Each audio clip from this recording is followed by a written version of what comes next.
Kumusta po kayo?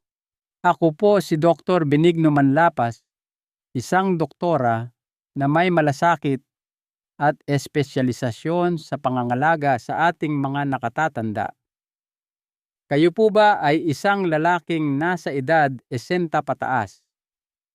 Kung gayon, sigurado akong pamilyar na kayo sa nakakainis na pagbangon at paglakad papuntang banyo ng 2:00 ng madaling araw at mauulit na naman ng 4:00. Pagod na kayo sa mga gabing walang tulog, sa madalas na pagkaudlot ng pahinga at sa pakiramdam na hindi kayo lubusang nakapag-recharge. Paano kung sabihin ko sa inyo na para sa maraming kalalakihan, hindi ito isang panghabambuhay na parusa? Sa video na ito, ibibigay ko sa inyo ang isang simpleng sunod-sunod na gabay o blueprint para sa inyong buong araw. Hindi lamang ito basta listahan ng mga tips. Ito ay isang subok na plano mula sa sandaling gumising kayo hanggang sa oras ng inyong pagtulog. Lahat ng ito ay dinisenyo upang tulungan kayong mabawi ang kontrol at sa wakas ay makatulog ng mahimbing sa buong magdamag. At ang huling ritual sa gabi na tatalakayin natin ay isang napakalaking tulong o game changer. Hindi lang nito tinutulungang maubos ang laman ng inyong pantog. Tumutulong din ito upang mapigilan ang pamumulikat ng binti sa gabi at drastikong pinapaganda ang inyong malalim na tulog. Manatili kayo sa akin. Kung susundin ninyo ang mga simpleng pagbabagong ito, tatanawin ninyo ang nakaraan at hihilingin na sana ay nahanap nyo ang video na ito noon pa man. Kung ang paksang ito ay mahalaga sa inyo, ang isang simpleng like ay makakatulong para mahanap din ng ibang mga kalalakihan ang solusyong ito. Ngayon, buuin natin ang inyong perpektong araw. Ang sikreto ay hindi lang kung ano ang inyong ginagawa, kundi kung kailan nyo ito ginagawa. Hahatiin natin ang inyong araw sa 3 simpleng bahagi. Una, ang gabay sa umaga para ihanda ang sarili sa tagumpay. Pangalawa, ang reset sa tanghali para mapanatili ang momentum. Pangatlo, ang paghahanda sa gabi para sa mahimbing na tulog. Magsimula tayo sa inyong umaga. Kung paano ninyo hawakan ang unang 2 oras ng inyong araw ay siyang magdidikta kung paano kikilos ang inyong pantog sa susunod na 22 oras. Unang hakbang, ang 2-stage flush o dobletang pag-ihi. Ang nag-iisang tip na ito ay maaaring maging revolusyonaryo. Sinasagot nito ang pakiramdam na kakatapos mo lang umihi at maglakad palayo sa inodoro, pero parang kailangan mo na namang umihi. Ilang minuto lang ang lumipas. Nangyayari ito dahil sa ating pagtanda, ang ating pantog ay hindi laging nauubos ng kusa sa unang subok. Ganito ninyo ito aayusin simula sa pinakaunang pagpunta ninyo sa banyo. Una, umupo. Opo, umupo kayo. Hinahayaan nito ang inyong pelvic at abdominal muscles na mag-relax ng lubusan. Pangalawa, umihi ng normal. Huwag pumuwersa o umire. Pangatlo, kapag naramdaman ninyong tapos na kayo, huwag munang tumayo. Manatiling nakaupo at maghintay ng 30 hanggang 60 segundo. Pang-apat, dumukwang ng bahagya paharap at subukang umihi ulit. Magugulat kayo na may lalabas pang kaunti. Iyan ang ihi na gumising sana sa inyo ng 3:00 ng madaling araw. Gawin itong ugali sa tuwing pupunta kayo sa banyo. Pangalawang hakbang, ayusin ang constipation para mabawasan ang presyon sa pantog. Ito ang nakatagong sikreto. Hindi ninyo maayos ang problema sa pantog kung kayo ay tinitibi o constipated. Ang inyong rectum ay nakapwesto direkta sa likod ng inyong pantog. Kapag ito ay puno pisikal nitong tinutulak ang inyong pantog, dahilan upang mabawasan ang kaya nitong hawakan na ihi at nagpaparamdam sa inyo na kailangan ninyong umihi palagi. Ang pinakamadaling solusyon ay ang paggamit ng simpleng bangkito o squat stool. Nakakita na siguro kayo nito. Ang pagpapatong ng inyong mga paa sa isang bangkito habang nasa inodoro ay binabago ang postura ng katawan sa mas natural na posisyon. Hinahayaan nitong lumabas ang dumi ng madali at walang puwersahan. Ang pag-ire ay masama para sa kontrol ng inyong pantog. Pangatlong hakbang, ang almusal na kaibigan ng pantog. Ang unang kain ninyo sa araw ay naghahanda sa inyong tulog sa gabi. Subukan ito. Isang mangkok ng plain oatmeal, hindi yung mga instant packets na puno ng asukal. Ang mga dagdag para masustansya, maglagay ng 1 kutsara ng dinurog na flaxseed para sa fiber. Makakatulong ito sa pangalawang hakbang. Magdagdag ng 1 dakok ng walnuts. Ang walnuts ay isang magic food. Naglalaman ang mga ito ng mga sangkap na ginagamit ng katawan para gumawa ng melatonin, ang hormone sa pagtulog. Lagyan sa ibabaw ng 1 tasa ng blueberries. Ang mga ito ay banayad sa pantog at puno ng antioxidants.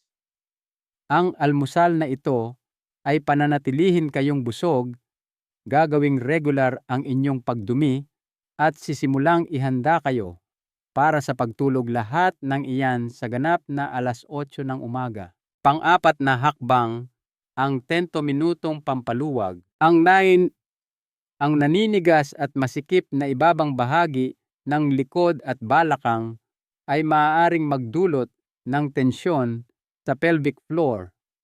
At kapag tensyonado ang pelvic floor, hindi ninyo mauubos ang laman ng inyong pantog ng lubusan. Hindi ninyo kailangan ng gym workout. Sapat na ang 10 minutong banayad na stretching para buksan ang inyong balakang o hips. Isipin nyo ito na parang pagbubukas ng nakakuyom na kamao. Panglimang hakbang, ang estratehiya ng front-loading ng tubig. Ito ang pinakaubod ng ating estratehiya. Layunin na inumin ang humigit kumulang 75% ng inyong kabuuang likido sa araw bago mag 5:00 ng hapon. Binibigyan nito ang inyong katawan ng buong araw para iproseso ang mga likido at linisin ang inyong sistema habang kayo ay aktibo pa. Iihi kayo ng mas madalas sa araw na isang magandang bagay. Ibig sabihin nito, ang likido ay hindi naiipon para ilabas ng 2:00 ng madaling araw. Alin sa 5 hakbang na ito sa umaga ang sa tingin ninyo ay pinakamadaling subukan muna? Ipaalam sa akin sa comments. Ang bahaging ito ay mabilis at madali lang. Ito ay tungkol sa pagpapanatili ng positibong momentum mula sa inyong umaga. Ang mahalagang tanghalian at paglalakad. Kailangan natin ng enerhiya pero hindi ng mabigat na pagkain. Subukan ang chicken at quinoa bowl, o kung walang quinoa ay pwedeng brown rice.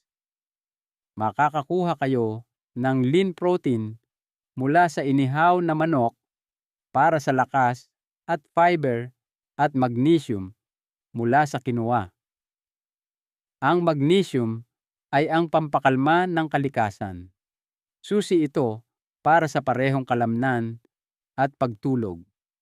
Magdagdag ng abokado para sa healthy fats at bell peppers para sa bitamina. Ang inumin, imbes na soft drinks, uminom ng mainit at nakakaginhawang tasa ng peppermint tea. Mahusay ito para sa pagtunaw ng pagkain at walang caffeine. Ang mahalagang paglalakad. Pagkatapos kumain, kailangan ninyong maglakad. Kahit 15 hanggang 20 minuto lang, pwede dyan lang sa inyong bakuran o sa paligid ng barangay. Kapag nakaupo kayo buong araw, ang tubig ay naiipon sa inyong mga binti. Hulaan ninyo kung saan pupunta ang tubig na iyan kapag humiga kayo sa gabi. Tama diretso sa inyong kidneys at pantog. Ang 15 minutong paglalakad ay ginagamit ang inyong calf muscles o binti para ibomba ang tubig na iyan pabalik sa sirkulasyon ngayon pa lang para maproseso na ninyo ito bago ang oras ng pagtulog. Ang meryendang bridge. Kung gutumin kayo sa hapon, iwasan ang maalat na chichirya. Ang perpektong meryenda ay isang dakok ng almonds at isang mansanas. Ang almonds ay may taglay na magnesium na maganda sa tulog at ang mansanas ay nagbibigay ng fiber. Ang paghahanda sa gabi, ito ang huli at pinakakritikal na yugto. Ito ang inyong ticket para sa isang tulog na walang abala. Unang hakbang, ang shutdown dinner. Ang inyong hapunan ay dapat ang pinakamagaan na kain at kailangang maaga, hindi bababa sa 3 oras bago matulog. Subukan, ito isang simpleng hiwa ng inihaw na isda tulad ng tanige o lapu-lapu at side dish na pinasingaw na asparagus. Bakit ang isda ay magaan at madaling tunawin? Ang asparagus ay isang natural na diuretic o pampaihi na tumutulong sa inyong katawan na ilabas ang anumang natitirang likido bago kayo matulog, hindi habang tulog kayo. Uminom lamang ng isang maliit na baso ng tubig kasabay ng pagkaing ito. Pangalawang hakbang, ang pagtigil sa pag-inom. Ito ay hindi pwedeng tawaran. Ito ang nag-iisang pinakamabisang tuntunin sa buong video na ito. 2 hanggang 3 oras bago ang inyong target na oras ng pagtulog, ang lahat ng pag-inom ng likido ay dapat nang huminto. Wala ng tubig, walang tsaa, walang alak. Kung ang inyong bibig ay nanunuyo ang isang napakaliit na sip para lang basain ang labi ay pwede, pero hanggang doon lang. Binibigyan nito ang inyong kidneys ng oras para tapusin ang kanilang trabaho bago kayo humiga. Pangatlong hakbang, ang tulong ng grabidad, mga 1 oras bago matulog gawin ang game-changing na trick na ito. Humiga sa inyong kama o sa sahig. Itaas ang inyong mga binti sa pader o ipatong sa magkakapatong na unan sa loob ng 20 hanggang 70 minuto. Habang nakataas, ang inyong mga binti dahan-dahang igalaw-galaw o ipump ang inyong mga sakong. Ang aksyong ito ay gumagamit ng grabidad at ng inyong mga kalamnan sa binti para itulak ang anumang naipong tubig mula sa inyong ibabang binti pabalik sa sirkulasyon para maiihi nyo na ito bago kayo sumampa sa kama. Pang-4 na hakbang, ang huling checkpoint bago matulog. Bago mismo kayo sumampa sa kama, gawin ang huling pagpunta sa banyo. Gamitin ang 2-stage flush technique o dobletang pag-ihi mula kaninang umaga. Umupo, mag-relax, umihi ng lubusan. Maghintay ng 30 segundo. Umugoy-ugoy na ngang dahan-dahan at subukan pa ng 1 beses. Sinisiguro nito na matutulog kayo na ang pantog ay simot hanggat maaari. Pang-5 hakbang, ang ultimong relaksasyon. Sa huli, maligo ng maligamgam, hindi mainit na tubig. Ang init ay tumutulong na i-relax ang lahat ng inyong kalamnan kasama na ang inyong pelvic floor. Nagpapadala ito ng malakas na senyales sa inyong nervous system na oras na para magpahinga, hindi para magtrabaho. Nagsisimula na ngayon ang inyong plano. Alam kong parang marami itong dapat tandaan. Ang layunin ay hindi ang agad-agad na perpeksyon. Ito ay ang tuloy-tuloy na pag-unlad. Kung kayo ay nalulula, magsimula lang sa 3 simpleng tuntunin na ito. Masterin ang umaga. Gamitin ang 2-stage flush nang nakaupo sa bawat pagkakataon na pupunta kayo sa banyo. Ang pagtigil sa pag-inom ay hari. Itigil ang lahat ng likido 2 hanggang 3 oras bago matulog. Ang tulong ng grabidad, itaas ang mga binti ng 20 minuto bago ang inyong huling pagpunta sa banyo. Mga kaibigan, ito ang blueprint para mabawi ang inyong ginhawa, ang inyong kontrol at ang inyong tulog. Hindi ko hinihiling na baguhin ninyo ang inyong buong buhay bukas. Pumili lang ng isang bagay mula sa gabay na ito na pinakatumatak sa inyo at mangakong susubukan ito sa susunod na tekang araw. Alin ang una ninyong susubukan, ipaalam sa akin ang inyong napili sa comments. At kung ang video na ito ay nagbigay sa inyo ng pag-asa at malinaw na plano, iti-type lamang ang salitang ready sa ibaba. Isang mahalagang aral. Tandaan po natin na ang pag-aalaga sa sarili ay hindi pagiging makasarili, lalo na sa ating edad. Ang pagkakaroon ng sapat at mahimbing na tulog ay pundasyon ng masigla at mahabang buhay.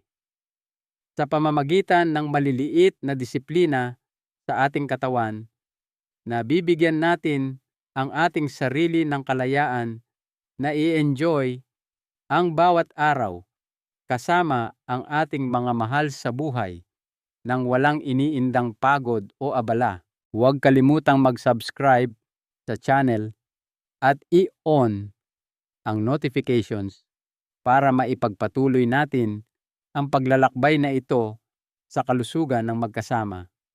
I-share nyo rin po ito sa inyong mga kapamilya at kaibigan na maaaring makinabang dito. Mag-ingat kayo palagi. Naway maging payapa ang inyong mga gabi at maliwanag ang inyong mga umaga. Libu-libong seniors na ang nakinabang sa impormasyong ito, kaya't highly recommend ko na panoorin ninyo ito ng buo. Click nyo lang para magpatuloy.